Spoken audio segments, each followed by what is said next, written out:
Nous avons tous déjà entendu le dicton « Qui aime bien, châtie bien ».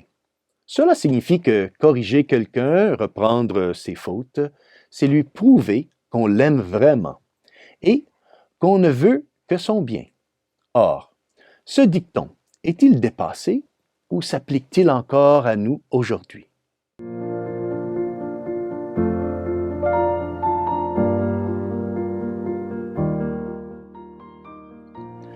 Au nom du Père, et du Fils, et du Saint-Esprit, Amen. Chers frères et sœurs, Salve Maria, et bienvenue au commentaire de l'Évangile pour ce dimanche.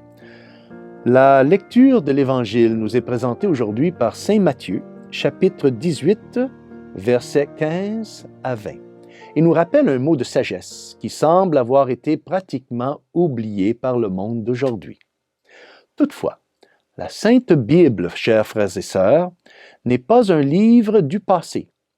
La parole de Dieu est toujours vivante et toujours pertinente, même pour aujourd'hui. L'Évangile d'aujourd'hui nous présente le Seigneur qui rappelle à ses disciples l'importance de la correction fraternelle. Oui, la correction fraternelle comme acte d'amour pour aider quelqu'un à se réformer de ses mauvaises habitudes. Lisons un extrait de l'Évangile d'aujourd'hui. En ce temps-là, Jésus disait à ses disciples, « Si ton frère a commis un péché contre toi, va lui faire des reproches seul à seul. S'il t'écoute, tu as gagné ton frère. » Donc, va lui faire des reproches seul à seul. C'est-à-dire, va le corriger. Ici, notre Seigneur nous dit que c'est un acte de charité de notre part que de corriger notre frère ou notre sœur lorsqu'il pêche, lorsqu'il s'engage sur un mauvais chemin. Ce conseil divin nous rappelle bien ce vieux dicton « Qui aime bien, châtie bien ». Ce dicton semble provenir d'une adaptation du livre des Proverbes, qui, soit dit-on en passant, le livre des Proverbes est un excellent guide de conseils pratiques provenant de l'Esprit Saint lui-même. Donc, dans le livre des Proverbes, nous trouvons le conseil suivant. C'est du chapitre 13, verset 24. « Celui qui ménage sa verge est son fils, mais celui qui l'aime le corrige de bonne heure. Celui qui aime corrige. » Or, voilà un excellent conseil pour les parents et pour tous ceux qui s'occupent de l'éducation et de la formation chrétienne. Cependant, il est très important de noter que je ne parle pas ici d'appliquer une correction physique.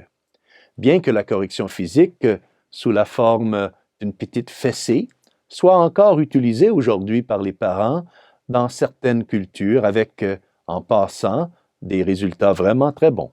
Mais ce n'est pas de cela, à proprement parler, dont parle la Bible ici. La parole de Dieu parle de la verge de correction.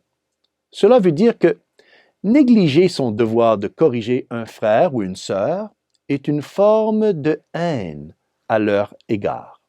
Oh oui, je le sais, ces mots sont très durs et surprenants pour nos oreilles modernes.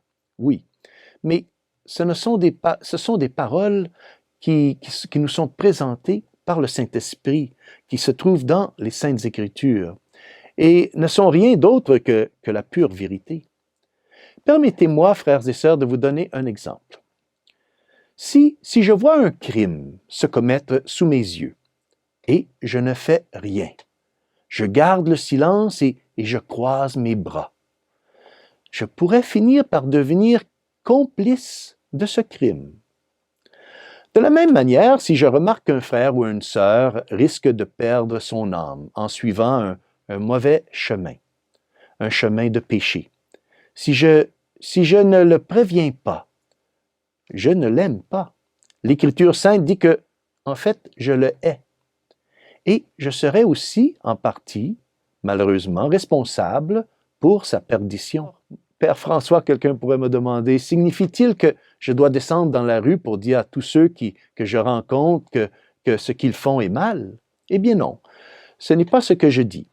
Faisons plus attention au texte. Faisons plus attention à ce que nous dit le Seigneur. Si ton frère a commis un péché, si ton frère, alors, c'est envers mon frère que j'ai l'obligation de corriger. Et non pas envers tout le monde, envers n'importe qui que je trouve dans la rue. Et ici, ce que le Seigneur entend par le mot frère, c'est quelqu'un envers qui j'ai un certain degré d'obligation ou de responsabilité. Mais surtout, c'est envers mes frères et sœurs, donc dans la foi catholique. Mon obligation de corriger les autres n'est pas exactement la même pour tout le monde.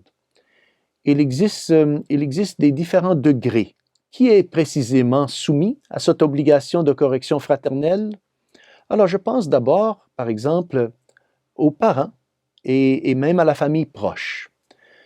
Les parents, surtout, ont la première et la plus grande obligation envers leurs enfants de les corriger lorsqu'ils s'écartent du chemin de la vertu. Ce n'est pas un choix, frères et sœurs, c'est une obligation. C'est pourquoi le livre des Proverbes dit « Celui qui ménage sa verge est son fils ».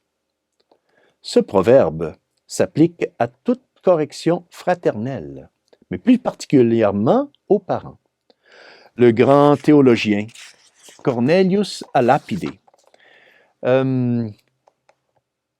Dans ses célèbres commentaires de l'Écriture sainte, il écrit à propos de la correction fraternelle et il dit « Celui qui fait preuve d'une indulgence excessive envers ses enfants est le plus cruel ennemi. C'est pourquoi, père et mère, si vous aimez vos enfants, appliquez le bâton, la verge, de la correction, afin qu'ils ne finissent pas en enfer. Si vous leur épargnez le premier, vous les condamnerez au second. Le choix vous appartient. Un jeune arbre qui naît croche continuera à être tordu jusqu'à ce qu'il soit coupé et jeté au feu. Ainsi, nous avons une plus grande obligation de correction fraternelle envers quelqu'un si nous sommes plus étroitement liés à cette personne par des liens familiaux. Les maris envers leurs épouses et les épouses, bien sûr, envers leurs maris. Voire les enfants envers leurs parents, toujours évidemment dans le respect et la charité. Mais aussi envers les frères et les sœurs, même envers notre famille proche. Mais cette obligation s'étend également aux amis proches et même aux associés. Il est important de noter que l'obligation de la correction fraternelle est encore plus grande lorsque les amis ou les associés partagent ma foi catholique. La responsabilité est encore beaucoup plus grande si la personne a une position d'autorité morale sur l'autre. Par exemple, je pense comme ça à un enseignant, surtout un éducateur de jeunes enfants. Or, les personnes qui ont la plus grande responsabilité d'accomplir une correction fraternelle, après les parents, et dans un certain sens, ont encore plus de responsabilités que les parents ou les enseignants, ce sont nous, les prêtres, les évêques et même le pape. Ils sont spécifiquement appelés par Dieu à exercer un enseignement moral de correction fraternelle sur les fidèles. S'ils ne parviennent pas à remplir leur obligation de dénoncer le péché et à corriger le pécheur, ils risquent leur salut et mettent aussi gravement en danger le salut de ceux dont ils ont la charge. C'est probablement pour cela qu'un père de l'Église, Saint Jean Chrysostome, lui-même évêque, a écrit dans son homélie sur les Actes des Apôtres ces paroles assez fortes. Saint Jean Chrysostome écrit « Je parle ici dans toute la sincérité de mon âme, et je dis que peu de pasteurs se sauvent et que le plus grand nombre se damne, parce que la charge pastorale exige une vertu héroïque. Et, en effet, il faut que, sans cesse, l'évêque fasse violence à son caractère et qu'il exerce sur lui-même la plus active vigilance. Nous pouvons bien imaginer que Saint Jean Chrysostome a écrit ces mots avec une certaine larme aux yeux. Je me demande ce qu'il dirait s'il était en vie aujourd'hui. C'est pourquoi, frères et sœurs, nous devons continuellement garder nos prêtres et nos évêques dans nos prières. Je suis sûr que c'est ce que Saint Jean Chrysostome nous demanderait de faire aujourd'hui. Il y a un petit point que je voudrais aborder avec vous avant de terminer ce commentaire de l'Évangile. La correction fraternelle n'est pas une sorte de vengeance.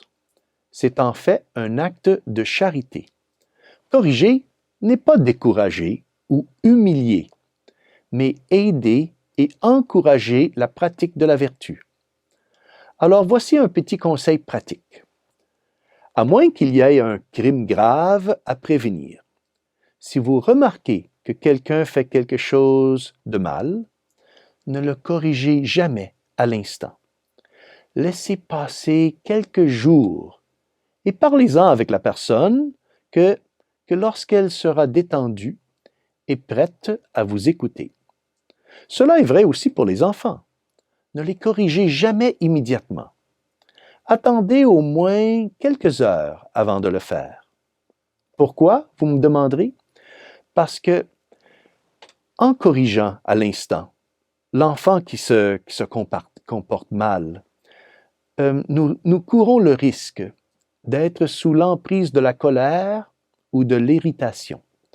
Et ce serait très mauvais pour l'enfant et très mauvais pour nous. La raison pour laquelle nous corrigeons quelqu'un, n'est pas parce que cela nous dérange, mais parce que nous voulons l'aider à changer ses mauvaises habitudes.